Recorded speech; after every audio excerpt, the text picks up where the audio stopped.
Guys আজকে শিরোর মনটা খুবই খারাপ, কারণ ঋতু আজকে একটু অনেক বেশি অসুস্থ, তো এই কারণে থাক শিরো মন খারাপ করে, ঋতু সুস্থ হয়ে যাবে। কিছু খাবি না থাকলে কি হইছে? কি হয়েছে মানে?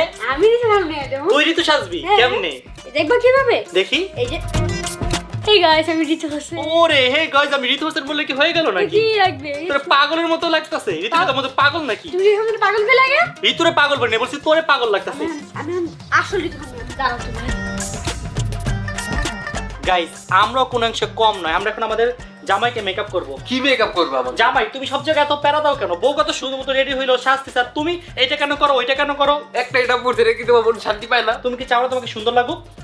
এই জন্য মেকআপ করতে হবে নাকি আমাকে? এই চুপচাপ সুন্দর সাজো। না ভালো লাগতেছে। জয় মামা, ও তোর মামা কখন হইলো? আমি ঋতু না? ও তুই ঋতু? আমি একটা রিকোয়েস্ট করতে চাই হ্যাঁ, বলো, বলো, তোমাকে। ওকে বলো। মারতে পারি একটু আমি? এই না, না, এই মেয়েরা হাত দাও। না ও তোমার খালা না, খালারে কি মারা যাবে? এই খালা মারা যায়? গাইস পাউডার কিন্তু অনেক বেশি হয়ে গেছে, পাউডার কমাইতে হবে।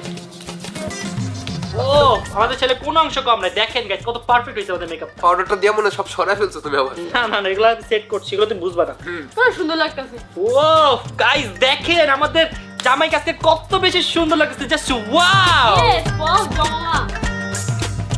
গাইস আমি জীবনে কি একটা পাপ করছিলাম যে আমার আজকের এই দিনটা দেখতে হইতাছে। মামা আজকে তো শুরু, কতক্ষণ পর্যন্ত দিরুম দিরুম খাইবা?